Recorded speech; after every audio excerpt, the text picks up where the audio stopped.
श्रीगुरुभ्यो नमः।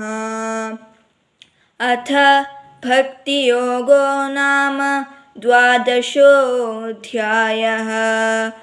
अर्जुन उवाच एवं सततयुक्ता ये भक्तास्त्वां पर्युपासते ये चाप्यक्षरमव्यक्तं तेषां के योगवित्तमाः।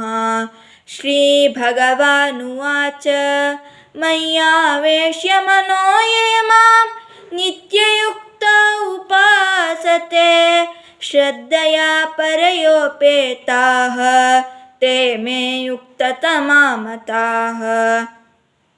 ये त्वक्षरमनिर्देक्ष्यम् अव्यक्तं पर्युपासते सर्वत्र गमचिन्त्यं च कूटस्थमचलं ध्रुवं सन्नियम्येन्द्रियग्रामं सर्वत्र समबुद्धयः ते प्राप्नुवन्ति मामेव सर्वभूतहिते रताः।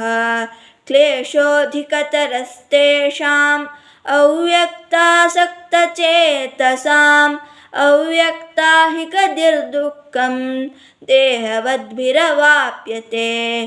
ये तु सर्वाणि कर्माणि मयि सन्न्यस्य मत्पराः अनन्येनैव योगेन मां ध्यायन्त उपासते।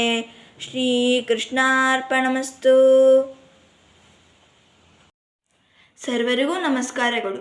ಶ್ರೀ ಸ್ವರ್ಣವಲ್ಲಿ ಮಹಾಸಂಸ್ಥಾನದ ಗುರುಗಳಿಗೆ ನಮಿಸುತ್ತೇನೆ. ನಾನು ಸಂಜನಾ ಮಹೇಶ್ ಭಟ್, ಭಗವದ್ಗೀತಾ ಆನ್ಲೈನ್ ತರಗತಿಯ 3ನೇ ವರ್ಗದ ಸರಸ್ವತಿ ಭಗಿನಿಯವರ ವಿದ್ಯಾರ್ಥಿನಿ. ಭಗವದ್ಗೀತೆಯನ್ನು ಕಲಿಯಲು ಅವಕಾಶ ಮಾಡಿಕೊಟ್ಟ ಶ್ರೀಮಠಕ್ಕೆ ಹಾಗೂ ಸವಿತಾ ಜೋಶಿಯವರಿಗೆ ನನ್ನ ಹೃತ್ಪೂರ್ವಕ ಧನ್ಯವಾದಗಳು. ನಮಗೆ ನಗುಮೊಗದಿಂದ ಸ್ಪಷ್ಟವಾಗಿ ಸರಳವಾಗಿ ತಪ್ಪನ್ನು ತಿದ್ದಿ ಪ್ರೀತಿಯಿಂದ ಹೇಳಿಕೊಟ್ಟ ಸರಸ್ವತಿ ಭಗಿನಿಯವರಿಗೆ ಹಾಗೂ ಸಹಶಿಕ್ಷಕಿಯಾದ ಸುಮಾ ಭಗಿನಿಯವರಿಗೆ ನನ್ನ ಧನ್ಯವಾದಗಳು. ಭಗವದ್ಗೀತೆಯಿಂದ ಆತ್ಮವಿಶ್ವಾಸ, ಶ್ರದ್ಧೆ, ಏಕಾಗ್ರತೆ ಹೆಚ್ಚಿಸಿದೆ. ಭಗವದ್ಗೀತೆಯಲ್ಲಿ ಎಲ್ಲವೂ ಇದೆ. ಶ್ರೀಕೃಷ್ಣ ಪರಮಾತ್ಮನಲ್ಲಿ ಶರಣಾಗಿ ಭಗವದ್ಗೀತೆಯನ್ನು ಕಲಿತು ಧನ್ಯರಾಗೋಣ. ಮನೆ ಮನೆಯಲ್ಲಿ ಮನದಲ್ಲಿ ಭಗವದ್ಗೀತೆಯು ನೆಲೆಸಲಿ. ಶ್ರೀಕೃಷ್ಣಾರ್ಪಣಮಸ್ತು.